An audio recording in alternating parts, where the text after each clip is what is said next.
Quand j'ai compris ce concept, ça a été un énorme déclic en moi et j'espère qu'il aura le même effet sur toi. L'intention de cet épisode est de t'aider à comprendre en quoi le système auquel tu appartiens joue sur ta capacité à te transformer, que ce soit une transformation profonde ou juste l'envie de changer certains de tes comportements. Un des systèmes auxquels tu appartiens, c'est ton couple. Mais rassure-toi, même si tu es célibataire, ce que tu vas entendre dans cet épisode te sera aussi très utile.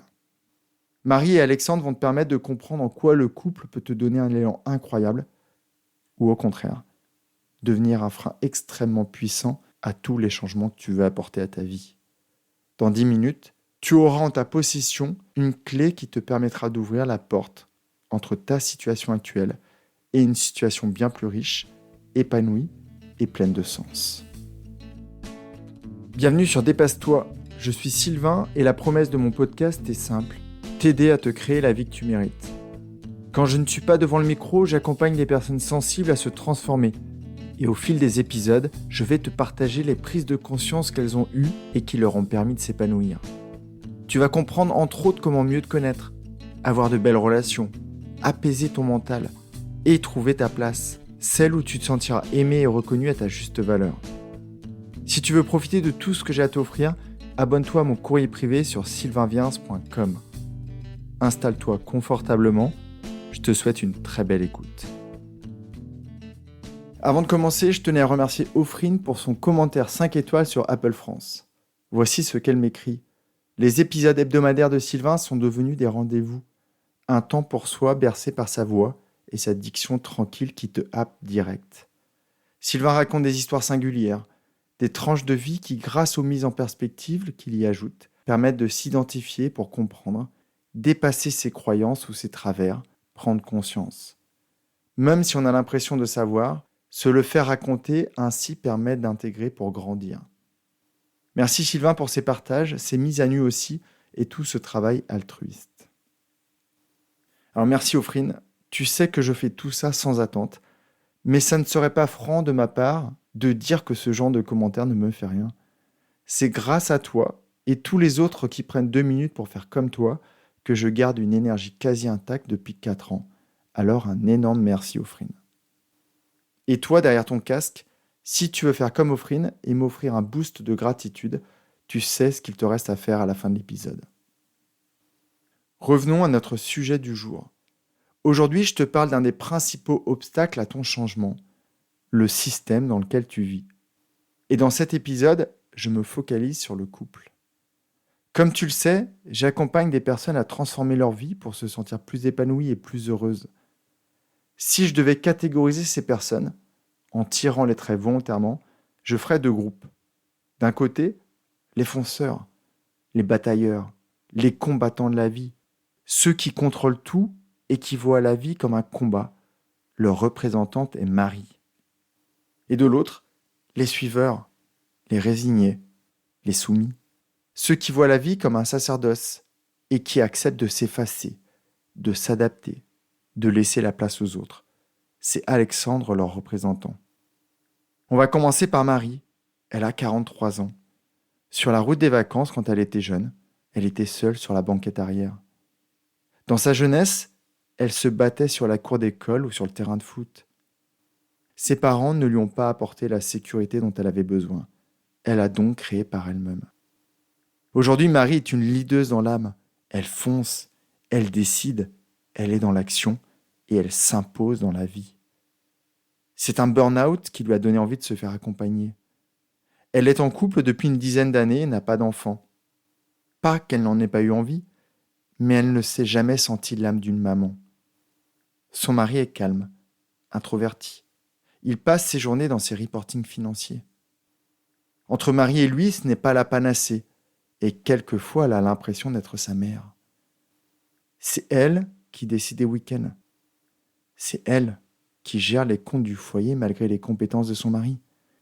C'est elle qui conduit quand ils partent en vacances, car lui est trop lent, pas suffisamment confiant au volant. Grâce à nos échanges, elle a une prise de conscience importante. C'est la bosse chez elle, et cette posture a participé à son épuisement professionnel et personnel. On va laisser Marie de côté pendant que je te présente Alexandre. Alexandre est un homme de 41 ans. Dans la voiture de ses parents, il se faisait martyriser par ses frères. Lors des soirées télé, il prenait la place qu'il restait dans le canapé familial. Plus jeune, il s'enfermait dans sa chambre. Il s'y sentait plus en sécurité. Ses parents n'avaient pas une grande confiance en eux et subissaient leur vie. Il a appris à faire pareil. Quand est venu le temps des études supérieures, ce sont ses professeurs qui l'ont orienté. Quand est venu le temps de chercher un travail, c'est un de ses copains qui l'a fait entrer en sa boîte. Quand est venu le temps de se mettre en couple, c'est un de ses amis sportifs qui lui a présenté Delphine. Ça se passe bien avec elle. C'est un rêve suffisamment choquant et répétitif qui lui a fait comprendre qu'il n'était pas heureux. Il est au temps des pyramides. Il a des chaînes aux pieds, un marteau dans la main, et son dos est recouvert de traces rouges. Au réveil, il a une désagréable sensation de réalité, comme si ce rêve illustrait sa vie d'aujourd'hui. Il a envie de tout envoyer balader sans trop savoir pourquoi. Un matin, sur la route, il écoute un de mes épisodes et me contacte. En échangeant avec moi, il se rend compte qu'une partie de lui veut s'imposer. Il en a marre de subir ses collègues. Il en a marre de ne pas être écouté par ses enfants. Il en a marre de suivre et de se soumettre à la vie des autres. Il veut se libérer de toutes ces chaînes qui l'entravent. Arrivé ici, on a 2 personnes qui ont envie de changer. Marie et Alexandre sont tous les 2 en couple. Ils sont donc avec un partenaire qui a accepté leur ancienne personnalité. Leurs conjoints respectifs ont désiré se mettre en couple avec leur ancien comportement. Est-ce que tu vois le souci qui pointe le bout de son nez ? Il peut ne pas en avoir, mais pour ça, la clé que je vais te donner plus tard est indispensable. Avant ça, voyons ce que ça peut donner pour Marie. Marie a décidé de ne plus s'épuiser. Elle a décidé de ne plus surcontrôler. Elle a décidé de ne plus prendre les décisions, de ne plus représenter l'autorité au sein de son foyer. Elle a juste envie de se faire supporter, de lâcher la pression, d'être épaulée, de profiter de la vie. Mais son mari, lui, qu'a-t-il décidé ? Rien. Aujourd'hui, il se satisfait de leur relation et il aime se laisser porter. Il est très content de la posture haute de sa femme. Heureusement, car lui ne se sent pas capable de faire comme elle.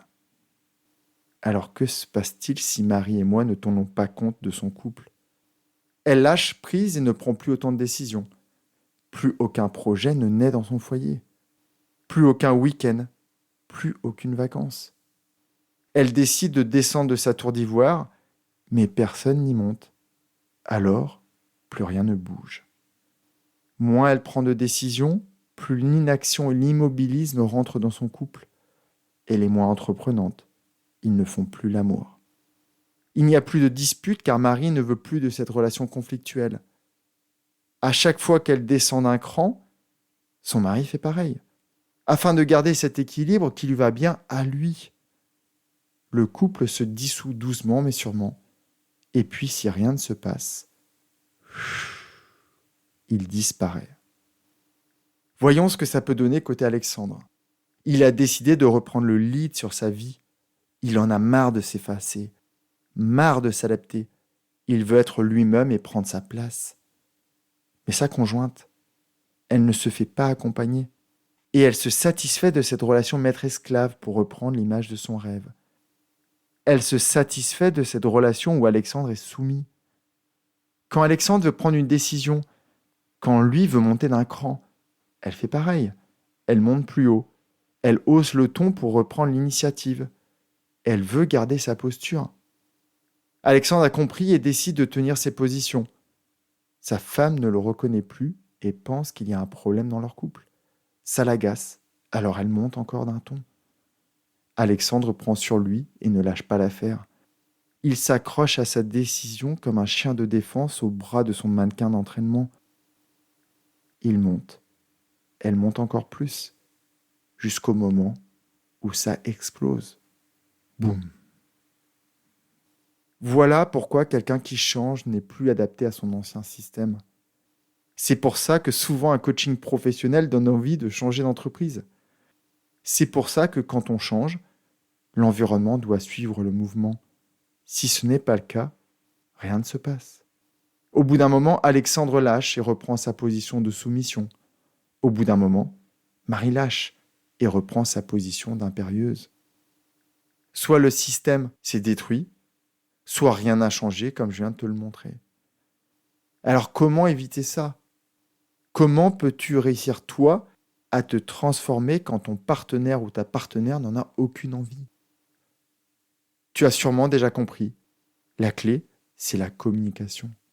Comment ? En s'ouvrant à ton mari ou à ta femme. En lui expliquant comment tu te sens. En lui expliquant les sujets que tu aimerais voir changer. Et oui, ça demande de s'ouvrir. Ça demande de se mettre à nu devant son partenaire. Ça demande d'assumer sa part de responsabilité et de ne pas penser que c'est à cause de l'autre. Ça demande de comprendre aussi que c'est déstabilisant pour ton conjoint ou ta conjointe de te voir changer. Si Marie explique à son mari qu'elle veut changer, elle va lui demander de se positionner un peu plus dans leur vie, de l'aider à définir des projets. Et tout se passe bien. Son mari améliore sa confiance en lui, son leadership, et il améliore sa vie en même temps. Si Alexandre explique à sa femme qu'il en a marre de faire comme son père, de ne jamais donner le fond de sa pensée, qu'il en a marre de cette impression d'esclavagisme et qu'il désire juste trouver sa place, tout va bien se passer. Elle va comprendre et lui laisser un peu plus de place. Elle va apprendre à mieux gérer ses émotions. Elle va réduire sa charge mentale, celle que va prendre Alexandre. La clé, c'est la communication. Et un des seuls moyens pour que ton système évolue en harmonie avec tes nouvelles croyances, avec tes nouvelles habitudes, c'est ça. Il faut que vous parliez ensemble. La personne qui partage ta vie peut t'aider encore plus à avancer encore avec plus de sérénité et plus de soutien. Et en plus, si tu partages ta transformation, ton système entier va profiter de tout ce que tu comprends. C'est tout le système qui en profite. Et si tu as des enfants, eux aussi, car ils voient leurs parents se transformer. Au final, tout le monde y gagne. Mais pour ça, il faut communiquer. Et il faut surtout que la personne face à toi ait envie aussi de cette amélioration.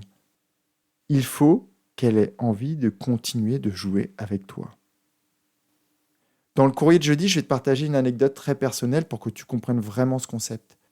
Et si tu veux faire comme Marie ou Alexandre, prendre la place que tu mérites dans ta vie, te sentir plus épanoui, je serais super content de t'aider à faire ça. Je te souhaite une magnifique journée. Prends bien soin de toi. Bye bye. Si tu as aimé cet épisode, il plaira sûrement à un de tes proches, alors pense à le lui partager tout de suite. J'espère aussi qu'il te donnera envie de me laisser un avis 5 étoiles sur ta plateforme d'écoute.